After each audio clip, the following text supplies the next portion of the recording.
Attention, cette vidéo contient du spoil.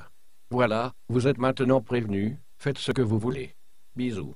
Bonjour à tous et bienvenue pour une nouvelle vidéo. Aujourd'hui on va revenir sur Roku Denaichi. Alors, qu'est-ce que j'en ai pensé? Eh ben, c'était mieux que ce que je pensais, franchement. J'étais persuadé que l'anime allait finir sur un harem standard, alors que pas du tout. Et dans l'ensemble, l'histoire s'enchaîne bien, en se concentrant sur nos héros principaux. Alors, en parlant de l'histoire, elle est découpée en 4 parties de 3 épisodes, et même si l'histoire se suit, chaque partie permet d'approfondir un personnage en particulier. Même si au final, celle qui est le plus mise en avant est Rumia. Dans la première partie, on nous place le décor avec l'arrivée de Glenn en tant que nouveau professeur, et qui sera souvent accompagné de Sistine et Rumia. Mais une attaque est lancée par les vilains principaux, le comité, qui cherche à kidnapper Rumia car elle possède un très grand pouvoir qui sera bénéfique pour leur plan. Du coup, on apprend que Rumia est un amplificateur, un être capable de régénérer le mana qui est l'élément essentiel pour pratiquer la magie. Donc un début assez mouvementé, on ne perd pas le temps et on rentre directement dans le sujet. Et ça me plaît. Au début de la deuxième partie, à l'épisode 4 donc, on retourne un petit peu au calme avec le festival de l'école. C'est un thème qui revient souvent dans les animés qui se passent dans un établissement scolaire, mais là pour le coup, il est vachement en arrière-plan. Il nous permettra quand même d'en savoir un peu plus sur la spécialité de chaque élève de Glenn en matière de magie, mais il servira surtout à rajouter sa majesté dans l'histoire et qui nous permettra d'en savoir encore un peu plus sur Rumia. Donc on apprend que c'est bien la fille de sa majesté qui a été portée disparue suite à son abandon car son grand pouvoir était très mal vu. Et donc c'est pour cela aussi qu'on voit Rumia traîner souvent avec Sistine car c'est en quelque sorte sa nouvelle sœur vu que les parents de cette dernière l'avaient acceptée dans leur famille. On a aussi la confirmation que Glenn travaillait auparavant pour sa majesté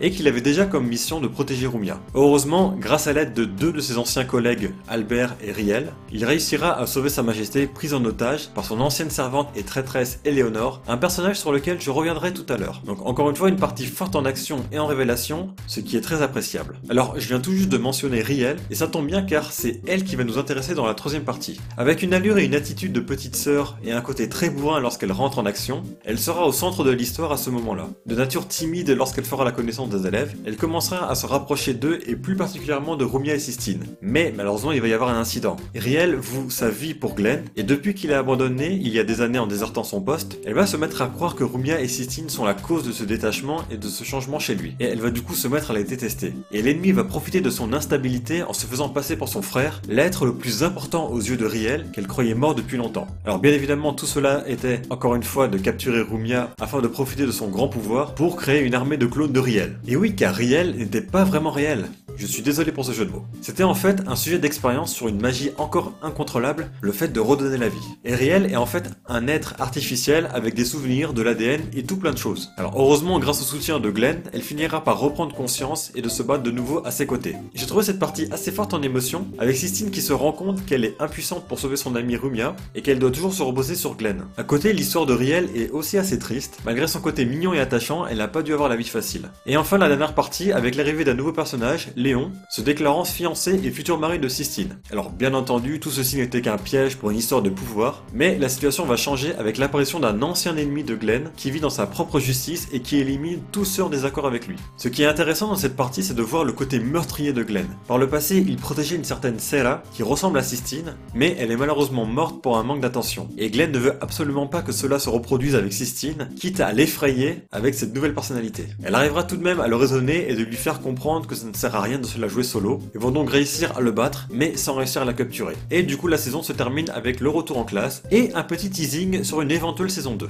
Donc dans l'ensemble, j'ai beaucoup apprécié cet animé. L'histoire a l'air intéressante à suivre, malgré quelques points pas trop clairs encore de mon côté. Les personnages sont attachants et plutôt bien développés. L'animation est de bonne qualité et l'ambiance est présente. Un petit point sur le ecchi qui est quasiment inexistant. On a juste une rapide scène au tout début dans les vestiaires des filles où Sistine est jalouse de la généreuse poitrine de Rumia, mais une scène qui est tout à fait dispensable à mes yeux. Et une autre en milieu de route, lorsqu'ils font une sortie à la plage, avec le traditionnel coup du maillot de bain. Mais à part ça, rien d'autre. Pareil pour le côté harem, il n'existe pas du tout. On a peut-être Sistine qui dirait peut-être pas non à être plus proche de Glenn, mais c'est tout. Du coup, je suis super rassuré que l'anime s'accroche au scénario sans passer par tout cela, preuve que même si on a une supériorité en termes de personnages féminins, eh ben on n'a pas forcément besoin de les mettre en avant de façon provocatrice. Au niveau des personnages du côté des gentils, l'histoire sera surtout concentrée sur Glenn, Sistine, Rumia et un peu plus tard Riel. Les autres élèves sont vraiment mis au second plan, et même si pendant le festival, comme je l'ai dit, on en apprend un peu plus sur eux, c'est beaucoup trop rapide pour se concentrer sur eux. Là par exemple, je pourrais même pas vous citer un nom d'un autre élève de la classe. On a aussi un personnage qui est quasiment inexistant inexistante malgré elle. Je parle bien sûr de Celica, la tutrice de Glenn et magicienne à haut niveau. Tellement haut que dans les petites scénettes de fin d'épisode, on se moque carrément d'elle et de son temps d'apparition à l'écran, en disant qu'elle est tellement puissante que tout serait réglé en un claquement de doigts. Mais elle risque quand même de devenir plus présente par la suite avec un mystérieux labyrinthe souterrain encore inconnu. Du côté des méchants, c'est bien évidemment Eleanor qui nous intéresse. Après sa fuite, après avoir trahi sa majesté,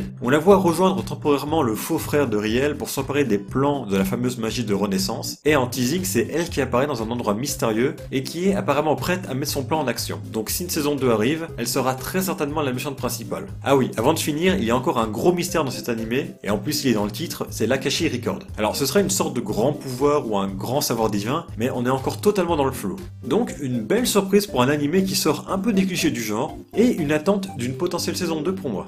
Donc voilà, j'espère que cette review finale vous aura plu. Si c'est le cas, n'hésitez pas à me suivre, à liker et à partager. Si vous avez également suivi l'anime, dites-moi dans les commentaires ce que vous en avez pensé. Et moi je vous dis à la prochaine pour une nouvelle vidéo. Sayonara!